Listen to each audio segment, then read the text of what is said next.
Breaking: Trump says he will not bring Ebola-exposed citizens back home.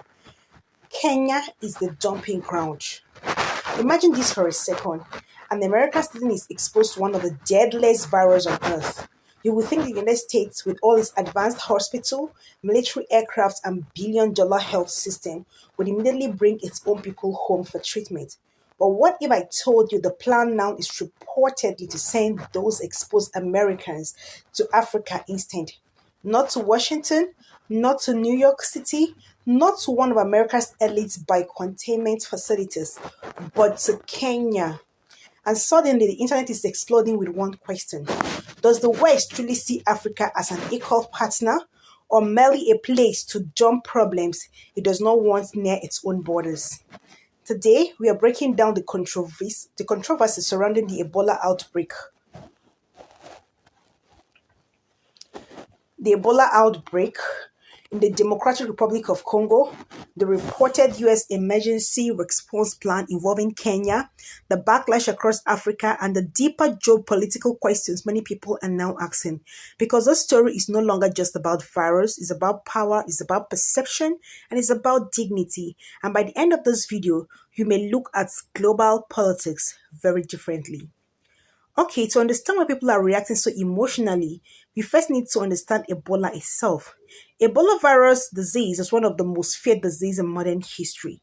It spreads through direct contact with infected bodily fluid and can cause severe fever, internal bleeding, organ failure, and in many cases, death. The world first became truly terrified of Ebola during the 2014 West African outbreak that devastated countries like Liberia, Sierra Leone, and Guinea. Entire community collapsed under fear. Hospitals overflowed, families were separated, healthcare workers died trying to save others. The images shocked the world. Now, years later, another dangerous outbreak has emerged in the in the eastern region of Democratic Republic of the Congo. Health officials have been monitoring hundreds of suspected infections and deaths. But because Ebola can spread rapidly across borders, governments around the world are on alert once again. The fear is not just about Africa. The fear is global. The decision that is causing the global backlash. This is where the controversy begins. Reports indicate that American officials have considered using a quarantine and treatment facility in Kenya for U.S. citizens exposed to Ebola in the region. That means Americans considered high risk could potentially be isolated and monitored in Africa instead of being flown back to the United States. For many Africans, that announcement hit like a thunderbolt because historically, when American citizens were infected or exposed during previous Ebola crisis, the US and the government of US brought them home. Specialized treatment centers inside America handled these cases. Advanced containment system existed. Resources existed, technology existed. So many people are now asking, why the change? Why Africa? Why Kenya? And social media reaction has been very fierce.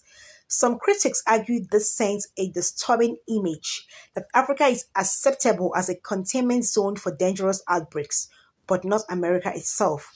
Others say this reflects a double standard in global health politics, and the phrase trending online says it all.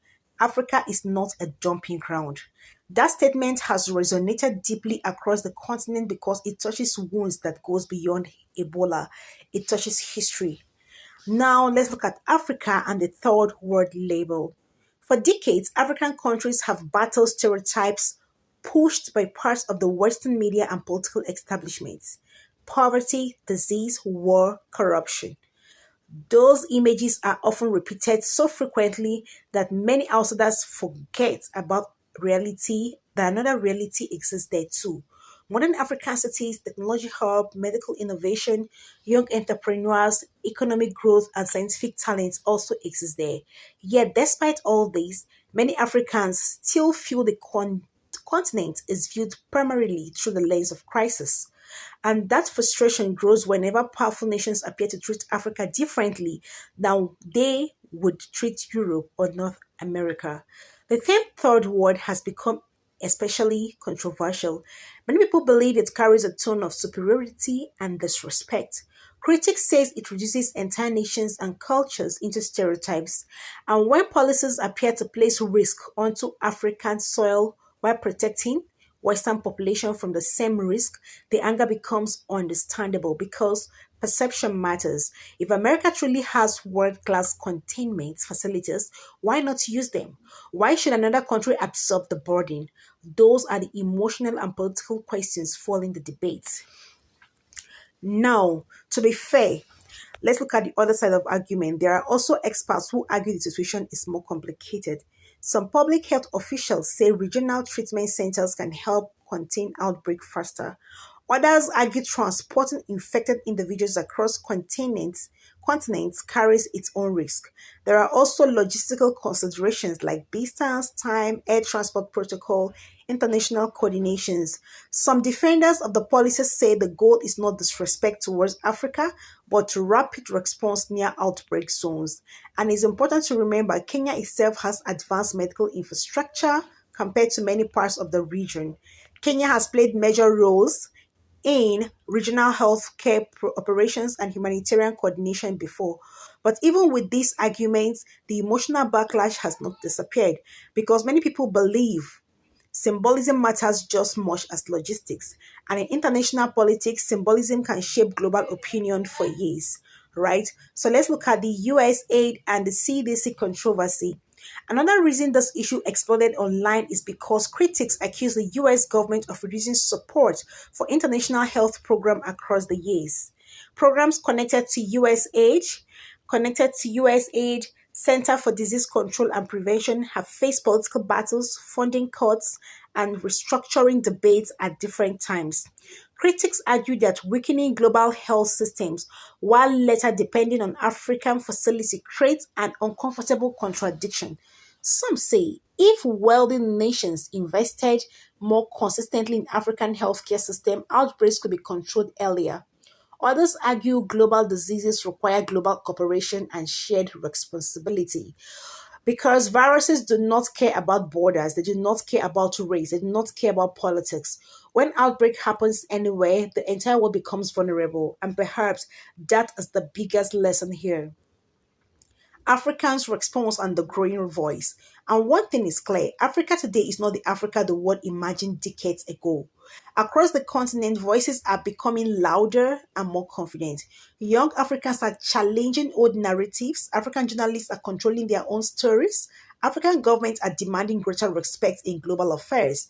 And moments like this spark deeper conversations about sovereignty, dignity, and equality and international power dynamics. Many Africans are asking, should the continent continue accepting unequal treatment, or should Africa demand a completely new relationship with the West? This debate goes beyond Ebola. It connects to trade, immigration, military partnership, climate policy, and global media narrative. Because at the center of it all is a powerful question. Does the world truly see Africa as equal?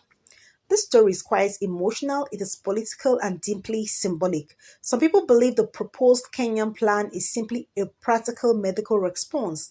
Others believe it reveals how powerful nations still view Africa behind closed doors.